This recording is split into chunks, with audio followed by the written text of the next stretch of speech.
Mr. Perfect. It was a perfect summer's day, and on this perfect summer day, Mr. Perfect was looking for perfect than usual, not a hair out of place. Mr. Perfect lived in a tip-top cottage, and on this perfect summer's day, his house was also looking even more perfect than usual, not a certain out of place. I suppose you are wondering why Tip-Top Cottage was looking so perfect. I shall tell you. It was Mr. Perfect's birthday, and he was having party. There was a knock at the door. "Perfect!" cried Mr. Perfect. "How very kind of you," he said, when he saw that all his guests had brought wonderful-looking presents. "Please do come in. If nobody minds, we'll open the presents later." Nobody minded in the least. Well, almost nobody. "What's that?"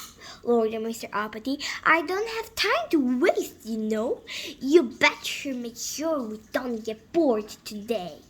"And you think this upsets Mr. Perfect?"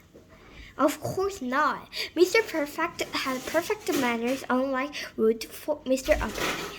"Oh, my dear Mr. Uppity, we shan't be bored today," he replied. "First of all, we shall dance." And everybody danced, even Mr. Uppity. But although he danced, Mr. Uppity couldn't manage a smile. Unfortunately, Mr. Clumsy, being his usual clumsy self, he broke a pile of plates. "Do you think this upset Mr. Perfect?" "Of course not. Don't worry, Mr. Clumsy," said Mr. Perfect.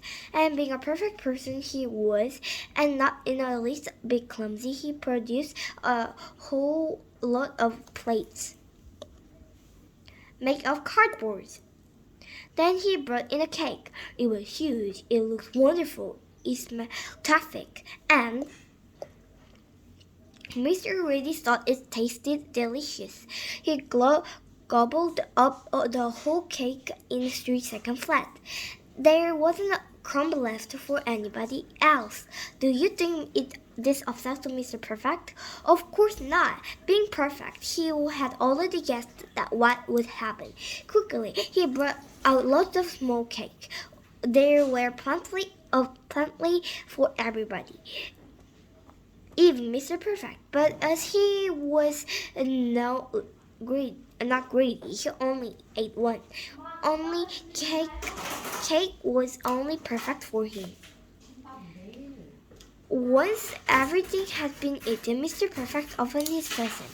He said the many thank yous as there were presents. "Well, not quite. What about my present?" cried Mr. Mean. Mr. Mean parcel was not so small that Mr. Perfect had not seen it.